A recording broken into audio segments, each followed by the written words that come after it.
Привет всем! Сегодняшний ролик будет про то, зачем лебедям такая длинная шея. Кроме того, мы с вами увидим новый выпуск «Вестей с полей», и лебеди покажут нам класс по синхронному плаванию. Итак, приступаем. Прошлый ролик про лебедей у нас был посвящен Санта-Барбаре, то есть голубка.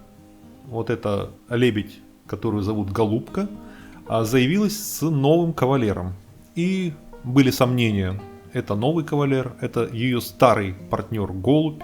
Вообще, что это такое происходит у нас на озере? В следующем ролике про лебедей будет отгадка. А сейчас, вот смотрите, какая у лебедей длинная шея. Вот относительно роста шея занимает процентов 60-70. И зачем она, собственно, лебедям такая длинная нужна? Конечно, можно предположить, что для эстетики, для красоты. Но нет, в длине шеи есть вполне практический смысл. Вот это у нас Ирина. Вот. Она на пирсе кормит лебедей. И вот она сейчас продемонстрирует полезность длинной шеи. Это Австрия, Каринтия, озеро Осях, конец ноября, последние числа ноября. Ирина в таких ботинках специальных для работы по участку. Как-то претензия была, а что это она у вас как бы не на каблуках и не в бальном платье. Ну, на участке как-то вот на каблуках особенно не походишь. Но она умеет и на каблуках, и в бальном платье. А вот смотрите, то есть она кладет на пирс вот эти горошки, это сухой корм специально для водоплавающих. И длинная шея, вот смотрите, вот так, помогает им дотянуться. Ирина вообще с ними любит поиграть, они тоже ее очень любят.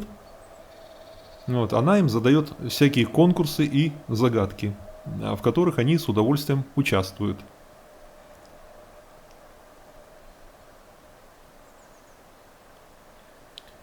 Итак, смотрим, как лебедь использует свою длинную шею для добывания пищи.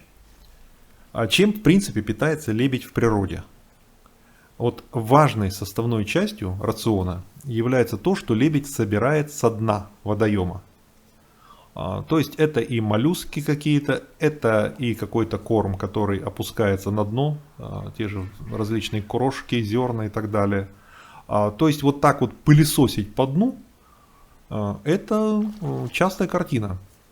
И вот длинная шея помогает лебедям в этом. Сейчас вода прибыла, у нас наводнение, в прошлом ролике я про это говорил, и они ближе к берегу. Но вот опустив голову таким образом, сантиметров 40, полметра где-то, лебедь достает до дна.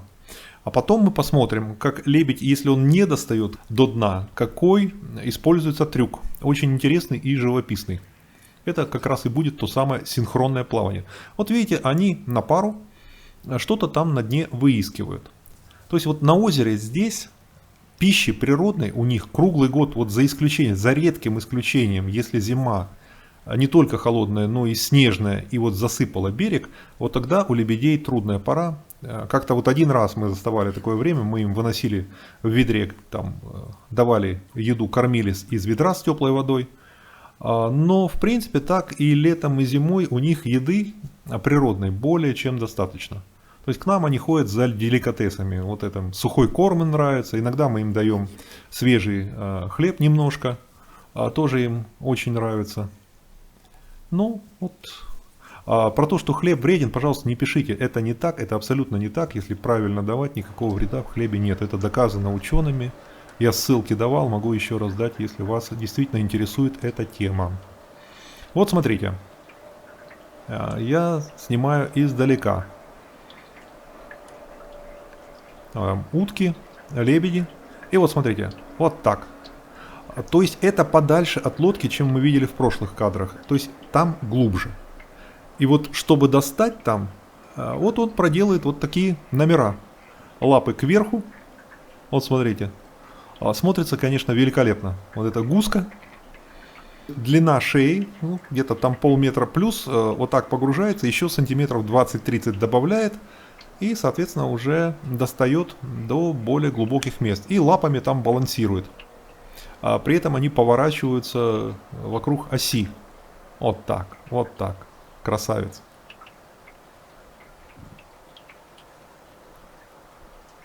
Утки так не умеют. Но утки, в принципе, ныряют. Она может нырнуть и плыть под водой. И вот так я засекал как-то время, ну, минуты, полторы минуты легко. Вот. Потом во время ныряния он так зажимает, у него в носу есть специальный клапан, зажимает. А когда голову поднимает, он начинает фыркать. Вы, возможно, услышите вот это фырканье, то есть доставая голову. И также вопрос в других роликах, часто у лебедей на голове сверху появляется такая рыжий окрас. Вот этот рыжий окрас это как раз вот таких вот упражнений, потому что когда они так делают рядом с камышами, на камышах снизу под водой, там такой красящий такой ил, и фактически этот ил им окрашивают головку. То есть это не то, что у них такой окрас. Вот идентифицировать голубя по такому окрасу нельзя.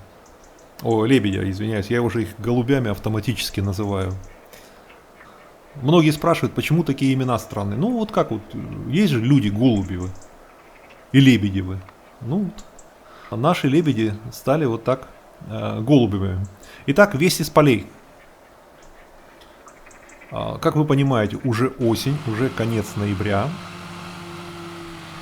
И готовят поля к следующим урожаям. И вот видите, у нас такая веселая процедура. Ездит бочка и разбрасывает удобрения. Вот эти поля, у нас пшеница, кукуруза здесь. Вот от нашей ограды метров 10. А там полно мышей, естественно, когда пшеницу сажают. И вот это жидкий навоз. Аромат, конечно, вот когда вот это все проходит, и потом еще денек, там, конечно, такой аромат, пахнет деревней. Но все сельское хозяйство в нашем регионе, здесь это Каринтия, район озера Осях, там все био. Вот эти фермы, огромное количество коров, то есть у них коровы, и то, что вот выращивается, и кукуруза, и пшеница, это, в общем-то, все кормовое. Вот. И вот бочка поехала, она поехала туда наверх, там коровники. Вот там жилые дома, эти же дома, они гастхаусы, ну, для приема гостей, туристов. И там же у них сельское хозяйство, там же их большие вот эти коровники, амбары. Ну, то есть все вместе, и производство, и жизнь, и туризм. Вот. И, соответственно, производится огромное количество удобрения натурального, без всякой химии. А это у нас Ирина занимается подготовкой живой изгороди к зиме, обстригает. Значит, живая изгородь у нас еще молодая. Она уже высокая, уже там почти под 2 метра, но еще недостаточно плотная. И такой пилой специальной, электрической, для стрижки изгороди еще рано. Вот этой пилой это работаю я. А вот такую тонкую работу, вот, щипчиками, это делает Ирина, меня не допускает, ибо я не понимаю, как правильно. А ей, к тому же, это нравится. Поэтому, как бы тут обвинять меня, что я не делаю какую-то мужскую работу, это не по адресу. Когда изгородь через год, через два станет достаточно плотной, это уже будет моя работа. С этим удобным электрическим инструментом довольно быстро. У меня на другом доме, у нас есть другой дом на другой стороне озера, там я изгородь стригу вот этой пилой. На этом у нас вести с полей заканчиваются, а мы переходим к лебедям и к синхронному плаванию. Итак, сейчас будет. Тут же утки.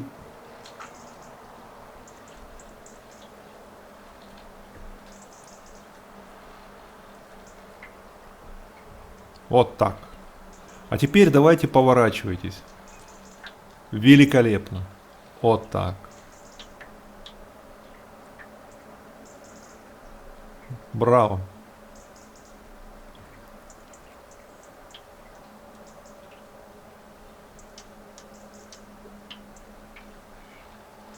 Красивая, конечно, птица. Итак, нам предстоит фильм, где будет полностью выяснено, с кем же эта голубка, что это за новый кавалер, и показаны съемки, ну, всякой такой интересной их жизни, их свежих отношений. А вы, пожалуйста, кликните котика, откроется окно подписки, подпишитесь на канал, включите уведомления, поставьте лайк и успехов вам!